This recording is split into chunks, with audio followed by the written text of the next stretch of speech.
Selamat sore, adik mahasiswa. Kita ketemu lagi di pertemuan yang ke-6. Sebelumnya, saya sampaikan selamat Hari Raya Idul Fitri. Mohon maaf lahir batin, kita masih berada di suasana Lebaran.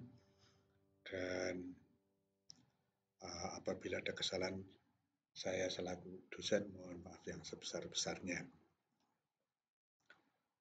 Kemudian ini pertemuan yang ke-6 dan sambil menunggu teman-teman, kita tunggu.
Oke, kita mulai saja.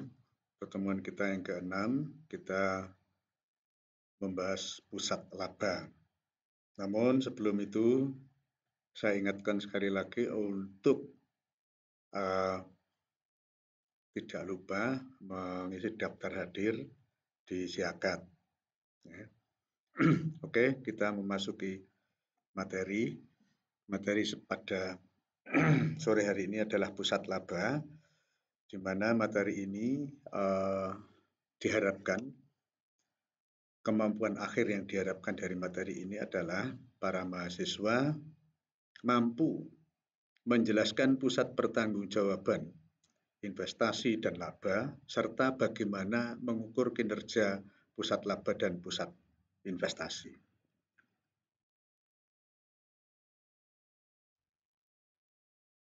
Apa yang disebut pusat laba itu? Pusat laba itu adalah suatu organisasi di mana fungsi produksi atau pemasaran utama dilakukan oleh unit organisasi yang terpisah. Dan ketika organisasi diubah menjadi organisasi di mana setiap unit bertanggung jawab baik atas produksi maupun pemasaran, maka proses ini disebut dengan istilah divisional atau dibentuk divisi-divisi. Ya. Itu satu organisasi itu disebut divisional. Sehingga di divisional itulah nanti ada yang dinamakan pusat laba. Adapun kondisi dalam pendelegasian tanggung jawab laba adalah manajer harus memiliki akses ke informasi yang relevan yang dibutuhkan dalam membuat keputusan serupa. Jadi setiap divisi itu ada manajer yang harus memiliki akses ke informasi relevan yang dibutuhkan untuk membuat keputusan serupa. Pusat laba itu harus ada semacam cara untuk mengukur efektivitas suatu trade off atau pembelian atau penjualan, penjualan yang dibuat oleh manajer. Harus ada pengukuran efektivitas. Kemudian langkah utama di dalam membuat pusat laba adalah menentukan titik terendah dalam organisasi di mana kedua kondisi di atas terpenuhi. Jadi titik minimal dari suatu organisasi di mana kondisi penjualan itu dan kinerjanya itu terpenuhi.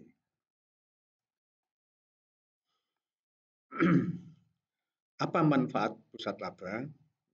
Ada beberapa manfaat pusat laba yang harus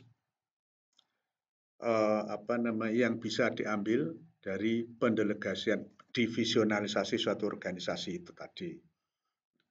Yang antara lain adalah kualitas keputusan di pusat laba itu dapat meningkat karena keputusan tersebut dibuat oleh para manajer yang paling dekat dengan titik keputusannya. Jadi para manajer itu berada di titik keputusan. Jadi keputusan itu lebih cepat dilakukan dan tepat karena dia mengetahui mulai dari awal sampai akhir, mulai dari bahan baku kemudian sampai ke pemasarannya. Kecepatan dari pengambilan keputusan operasional dapat meningkat karena tidak perlu mendapat persetujuan terlebih dahulu dari kantor pusat. Jadi pusat laba atau divisional tadi, setiap divisi-divisi itu mempunyai kewenangan penuh untuk mengambil keputusan operasional sehingga dapat meningkatkan kecepatan dari pengambilan keputusan itu karena tidak harus meminta persetujuan dari kantor pusatnya. Kemudian manajer kantor pusat bebas dari pengambilan keputusan harian sehingga dapat berkonsentrasi pada hal-hal yang lebih luas. Jadi pengambilan keputusan harian berada di pusat laba tadi atau di divisi-divisi tadi.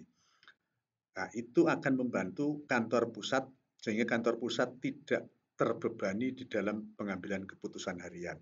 sehingga kantor pusat bisa berkonsentrasi pada hal-hal yang lebih luas dari organisasinya. Kemudian manajer karena tunduk pada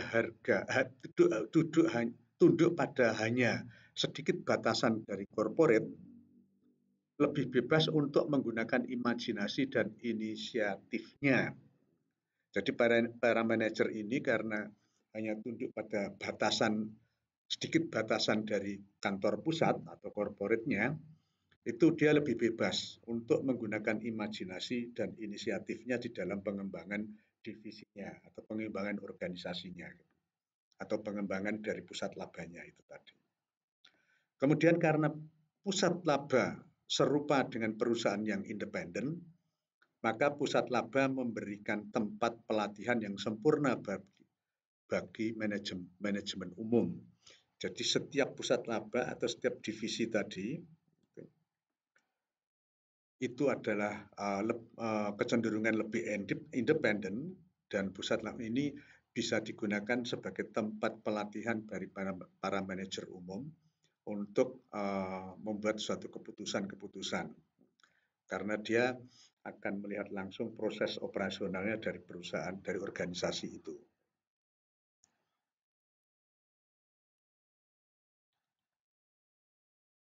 Manfaat pusat laba lagi, ya. Jadi manfaatnya adalah kesadaran laba dapat ditingkatkan karena para manajer yang bertanggung jawab atas laba akan selalu mencari cara untuk meningkatkan laba itu. Jadi kesadaran laba itu dapat ditingkatkan karena para manajer bertanggung jawab atas laba yang akan makanya para manajer akan selalu berusaha untuk mencari cara bagaimana meningkatkan laba itu. Pusat laba memberikan informasi yang siap pakai bagi manajemen puncak mengenai profitabilitas dari komponen individu perusahaan. Jadi pusat laba itu selalu memberikan informasi yang siap pakai atau informasi yang matang bagi manajemen puncak mengenai profitabilitas dari komponen individu dari perusahaan atau divisi tadi. Karena keluaran yang dihasilkan telah siap pakai, maka pusat laba sangat responsif terhadap tekanan untuk meningkatkan kinerja kompetitifnya. Jadi karena keluaran yang dihasilkan oleh pusat laba itu sangat responsif terhadap tekanan untuk meningkatkan kinerja kompetitifnya.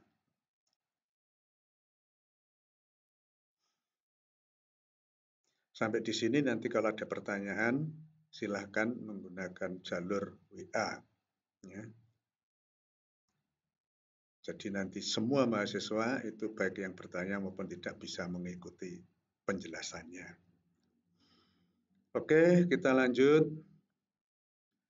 Namun pusat laba itu juga menimbulkan kesulitan-kesulitan, ya. Yang pertama, pengambilan keputusan yang terdesentralisasi atau terbagi-bagi, ya, terdesentralisasi akan memaksa manajemen puncak untuk lebih mengandalkan laporan pengendalian manajemen dan bukan wawasan pribadi atas sesuatu, ya, bukan wawasan pribadinya. Jadi dia lebih mengandalkan kepada pengendalian manajemen dari seluruh pusat laba itu. Jadi kesulitannya di sana. Kesulitan di dalam pusat laba itu, manajer puncak atau manajemen puncak akan lebih mengandalkan laporan pengendalian manajemen. Kemudian jika manajemen kantor pusat lebih mampu dan memiliki informasi yang lebih baik daripada manajer pusat laba pada umumnya, maka kualitas keputusan yang diambil pada tingkat unit akan berkurang. Ini sering terjadi atau kadang terjadi karena pusat laba atau divisi itu tadi informasinya kurang valid atau laporannya kurang bagus, sehingga manajemen kantor pusat akan lebih mampu untuk mengambil tingkat keputusan yang lebih baik, sehingga keputusan di tingkat pusat laba ini menjadi berkurang.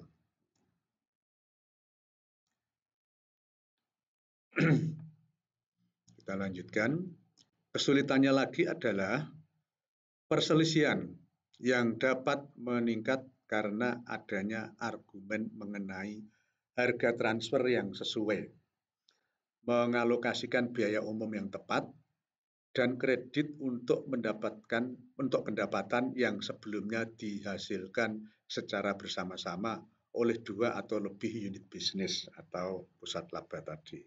Jadi ini menimbulkan perselisihan di antara pusat laba, di antara unit bisnis itu mengenai transfer, mengenai pengelolaan biaya umum, pengalokasian biaya umum, mengenai kredit, mengenai pendapatan yang sebelumnya dihasilkan secara bersama-sama.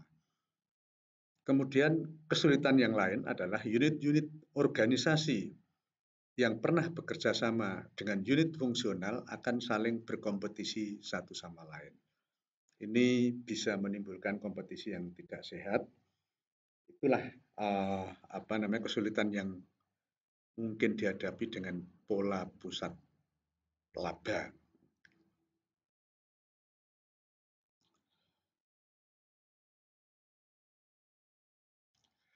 Kesulitan yang lain dengan pusat laba adalah satu, divisionalisasi dapat mengakibatkan biaya tambahan karena adanya tambahan manajemen, tambahan pegawai, dan pembukuan yang dibutuhkan dan mungkin menimbulkan duplikasi jabatan.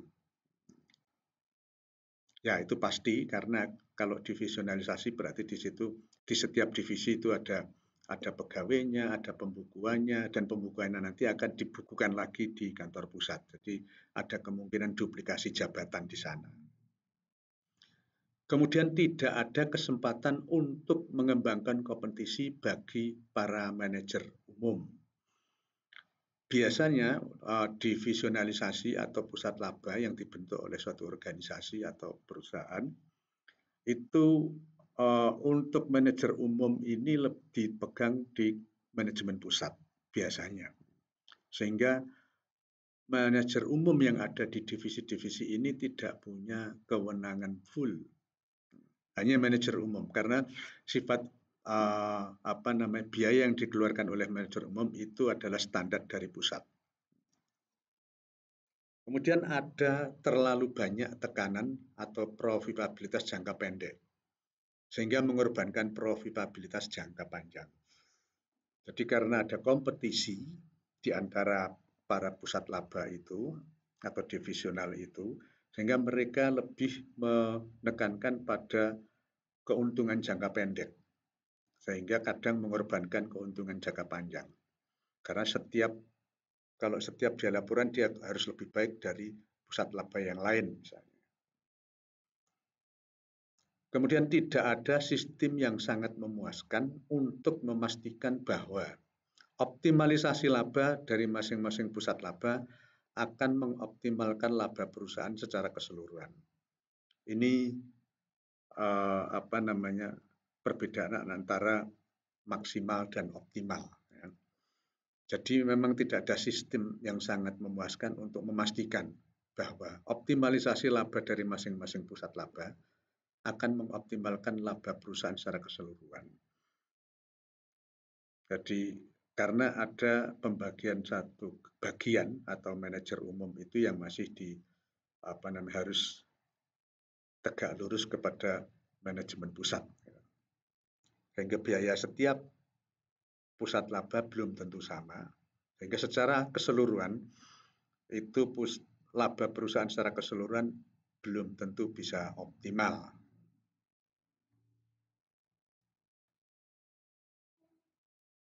Sampai di sini ada pertanyaan lagi. Kalau ada silahkan ditanyakan lewat WA Group. Kemudian unit bisnis sebagai pusat laba. Hampir semua unit bisnis diciptakan sebagai pusat laba karena manajer yang bertanggung jawab atas unit tersebut memiliki kendali atas pengembangan produk, proses produksi, dan pemasarannya. Jadi unit bisnis ini punya kewenangan penuh atau mengendalikan, memiliki kendali yang penuh atas pengembangan produk, proses produksi, dan pemasarannya. Para manajer di unit bisnis ini tersebut berperan untuk mempengaruhi pendapatan dan beban sedemikian rupa sehingga dapat dianggap bertanggung jawab atas laba. Jadi masing-masing unit bisnis itu bertanggung jawab atas perolehan labanya.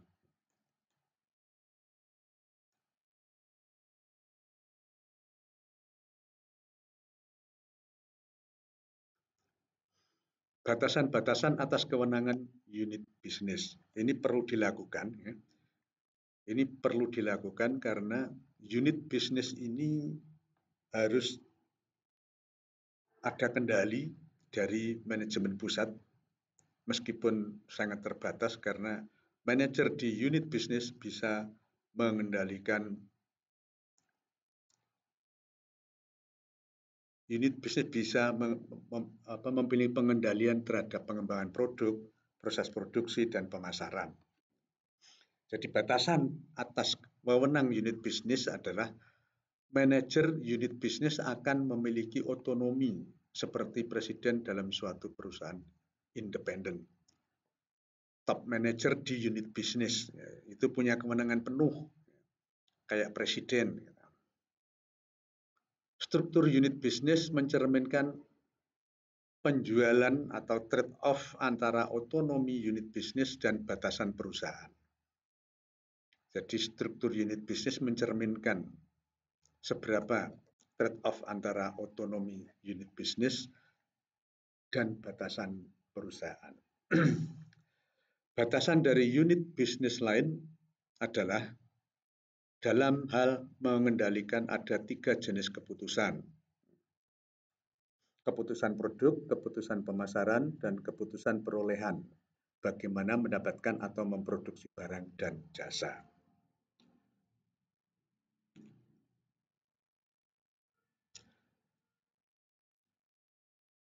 Batasan yang lain adalah dari manajemen corporate, manajemen pusat. Batasan yang dikenakan oleh manajemen corporate dikelompokkan menjadi 3. Dikelompokkan menjadi 1, batasan yang timbul dari pertimbangan strategik, batasan yang timbul karena adanya keseragaman yang diperlukan, kemudian batasan yang timbul dari nilai ekonomi sentralisasi. Jadi unit bisnis ini atau pusat laba ini diberi batasan-batasan yang terkait dengan pertimbangan strategik corporate-nya, pertimbangan strategik manajemen pusatnya. Juga diberi batasan karena timbulnya keseragaman yang diperlukan untuk satu unit perusahaan. Unit bisnis ini akan selalu menggunakan seragam atau keseragaman di semua unit bisnis untuk satu perusahaan tertentu. Kemudian batasan yang lain timbul dari nilai ekonomi sentralisasinya.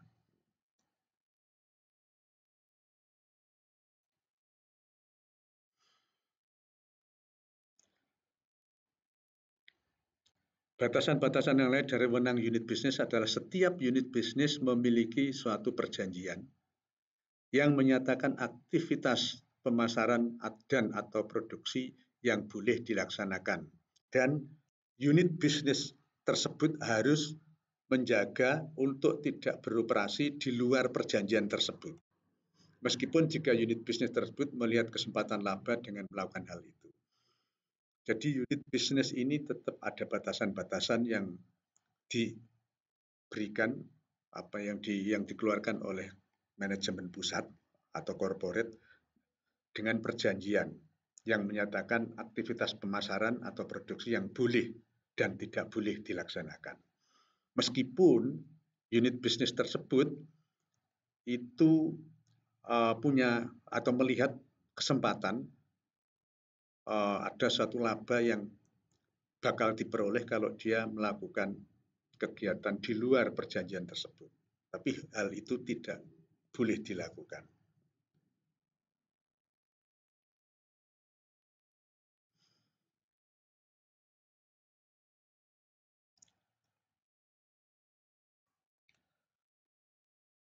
pusat-pusat laba lainnya secara fungsional, unit fungsional. Pusat laba ada di pemasaran, ada di manufaktur, dan ada di unit pendukung. Kemudian kalau organisasi lainnya, suatu organisasi, suatu perusahaan dengan operasi cabang yang bertanggung jawab atas pemasaran produk perusahaan di wilayah geografis tertentu, seringkali menjadi pusat laba secara alamiah.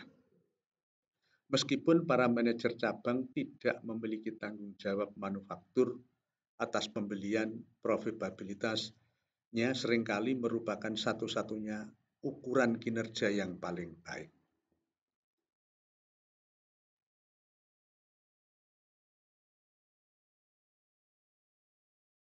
Dilihat dari pemasaran ya. Aktivitas pemasaran dapat dijadikan sebagai pusat laba dengan membebankan biaya dari produk yang terjual. Harga transfer ini memberikan informasi yang relevan bagi manajer pemasaran dalam membuat trade-off pendapatan atau pengeluaran dan pengeluaran yang optimal dan praktek standar untuk mengukur manajer pusat laba berdasarkan profitabilitasnya yang akan memberikan evaluasi terhadap trade-off yang dibuat. Sampai di sini ada yang ditanyakan? Kalau ada pertanyaan, kami persilahkan ditanyakan lewat WA Group.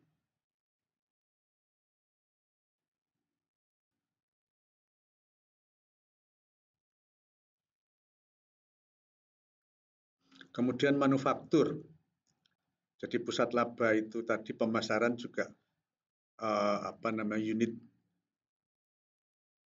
tadi juga unit pemasaran itu juga bisa disebut sebagai pusat laba.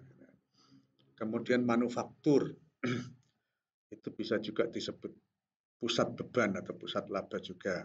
Aktivitas manufaktur biasanya merupakan pusat beban, di mana manajemen dinilai berdasarkan kinerja dibanding dengan biaya standar dan anggaran biaya overhead.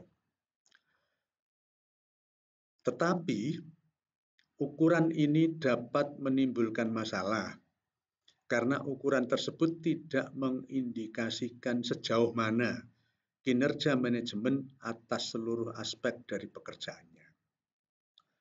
Jadi di sektor manufaktur ini itu hanya bisa diukur berdasarkan kinerja dibandingkan dengan biaya standar dan anggaran biaya overhead.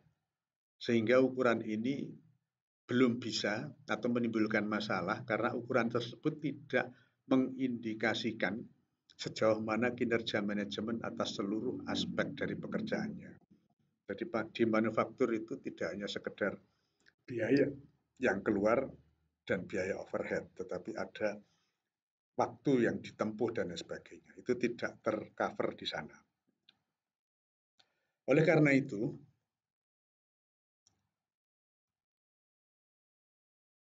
di mana kinerja proses manufaktur diukur terhadap biaya standar, dianjurkan untuk membuat evaluasi yang terpisah antara aktivitas seperti pengendalian mutu, penjadwalan produk, dan keputusan buat atau keputusan beli. Nah, disinilah yang tidak tercover dari pengukuran pengukuran kinerja melalui biaya standar dan anggaran itu. Karena di situ tidak muncul adanya pengendalian mutu, penjadwalan produk, dan keputusan buat dan keputusan beli, kemudian termasuk transfer barang dan lain sebagainya itu tidak terlihat di situ.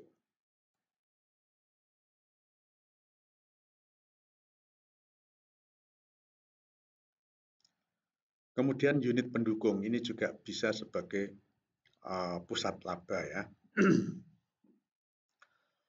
Unit pemeliharaan, unit pendukung itu terdiri dari unit pemeliharaan, teknologi informasi, transportasi, teknik, konsultasi, layanan konsumen, dan aktivitas pendukung sejenis dapat dijadikan sebagai pusat laba.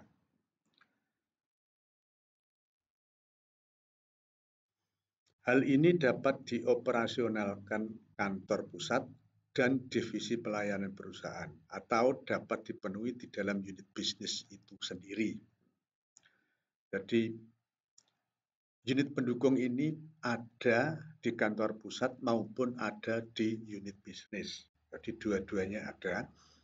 Jadi itu dibutuhkan informasi yang valid antara unit bisnis dan kantor pusat, ya. Sehingga kantor pusat itu bisa setiap bulannya bisa membuat ukuran dari pelayanan perusahaan atau dipenuhi dalam unit bisnis itu sendiri. Unit bisnis tersebut membebankan biaya pelayanan yang diberikan dengan tujuan finansial untuk menghasilkan bisnis yang mencukupi sehingga pendapatan setara dengan pengeluaran. Jadi unit pendukung ini itu bisa menjadi pusat laba karena dia harus membebankan biaya pelayanan yang diberikan dengan tujuan finansial untuk menghasilkan bisnis yang mencukupi sehingga pendapatan setara dengan pengeluaran.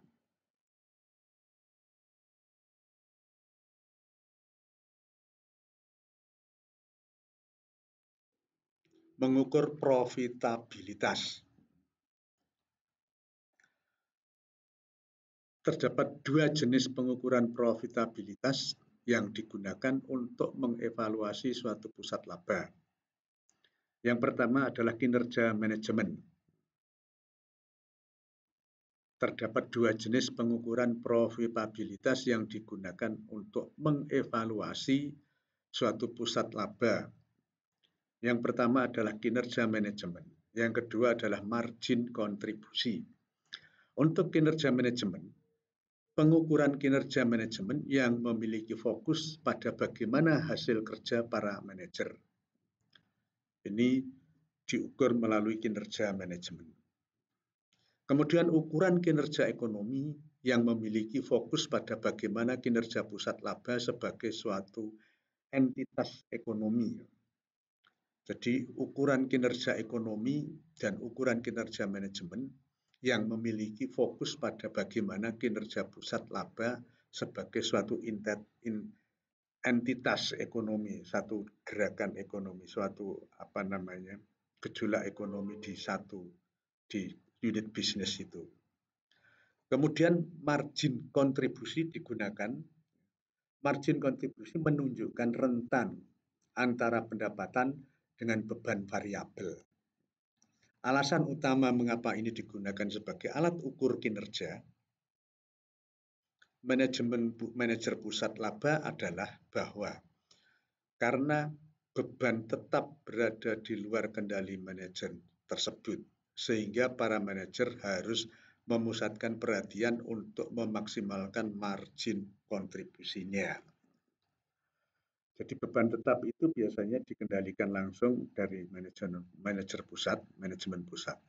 Sehingga para manajer unit tersebut di luar kendali manajer tersebut. Sehingga dia harus bisa memaksimalkan margin selisih antara beban biaya tetap dengan biaya variabelnya.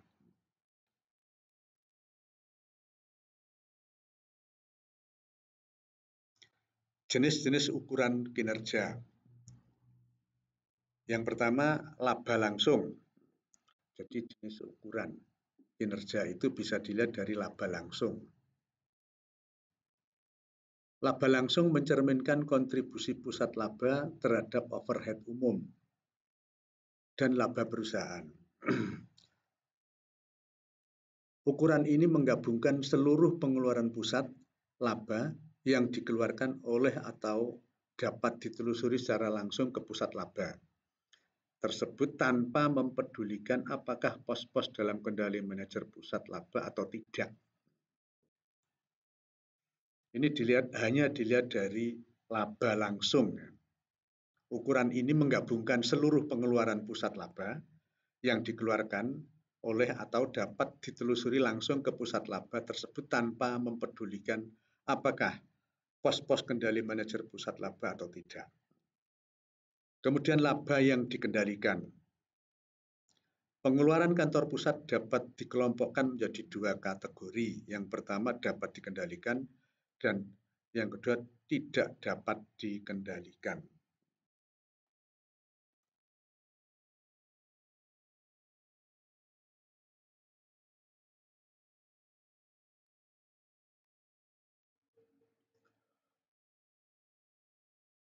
Jenis-jenis ukuran kinerja tadi ya, ada laba langsung, laba yang dikendalikan, dan laba sebelum pajak. Dalam ukuran ini, seluruh overhead corporate dialokasikan ke pusat laba berdasarkan jumlah relatif dari beban yang dikeluarkan oleh pusat laba. Hal ini diyakini karena unit jasa corporate memiliki kecenderungan untuk meningkatkan dasar kekuatan dan untuk memperluas keunggulannya tanpa memperhatikan dampaknya terhadap perusahaan secara keseluruhan. Kemudian dengan laba bersih. Di sini perusahaan mengukur kinerja pusat laba domestik berdasarkan laba bersih, yaitu jumlah laba bersih setelah pajak. Jadi ukuran dari pusat laba bisa juga dengan laba bersih. Sampai di sini ada yang ditanyakan, silahkan nanti ditanyakan lewat WA. Demikian pertemuan kita pada sore hari ini. Kita cukupkan sekian dan kurang lebihnya mohon maaf. Terima kasih atas perhatiannya.